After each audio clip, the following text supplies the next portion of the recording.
Welcome back, everyone, for another deep dive. Excited for this one? Yeah, this one is really interesting. We're going to be focusing on the challenges and opportunities facing young people in Pakistan.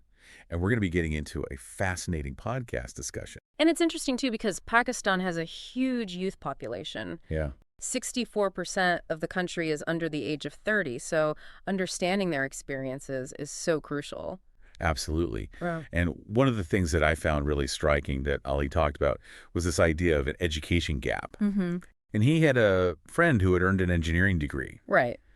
but he had a lot of trouble finding work because he had all this theoretical knowledge, but he didn't have the practical skills. Yeah, it's like that mismatch between what's taught in school and what employers are actually looking for, and it can be really frustrating for these graduates. Especially in fields like software development or manufacturing, right? Exactly. Like you need those hands-on skills. You need that practical experience.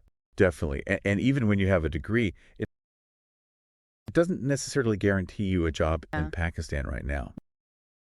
Javida, we're talking about how the private sector is shrinking, there's limited government jobs, and all of that leads to this real And unemployment it's not just about crisis. like being unemployed and not having money. It's also, like Javida pointed out, a lot of young people are forced to take jobs that are completely unrelated to what they studied just to make ends meet, and it affects their whole well-being, affects Oh, everything. yeah. Yeah. And that kind of leads into that other really pressing issue that they brought up, which is this mental health crisis that's happening among a Yeah, lot of Pakistani youth. And Ali and Javida talked about how there's so much pressure on young people to succeed absolutely. academically. Oh, Plus, you've got the financial strain of either being unemployed or hmm underemployed. And then on top of that, there are very limited mental health exactly. resources Yeah. and a lot of stigma Huge surrounding these stigma. issues. And, that all Yeah, adds up. It's like a recipe for disaster in some ways. it is. And then there's this really interesting tension that they talked about, this tension between societal expectations and this new evolving Oh, yeah, it's reality in fascinating, Pakistan. isn't it? You have this traditional It path is. that's laid out, get a stable job, get married, settle down. But then you have this whole Yeah. digital economy that's emerging with entrepreneurship, freelancing, remote work, all these new options. It's like It a whole new really is, and world it's out there. exciting, but it's also kind of scary. Well, yeah, because it's a lot of uncertainty and it's so different from what their parents and Absolutely, and it's a lot grandparents to experienced. navigate. But what I think is really amazing is that even in the face of all these challenges, Ali and Javida were both so optimistic about the Yes. future of Pakistani youth. And they really emphasized this incredible talent and resilience that they see. And they gave all these examples of successful entrepreneurs, tech innovators, content Right. And creators. those stories are so important, because it shows that it is possible to overcome these hurdles. They provide that glimmer Absolutely. of hope and inspiration.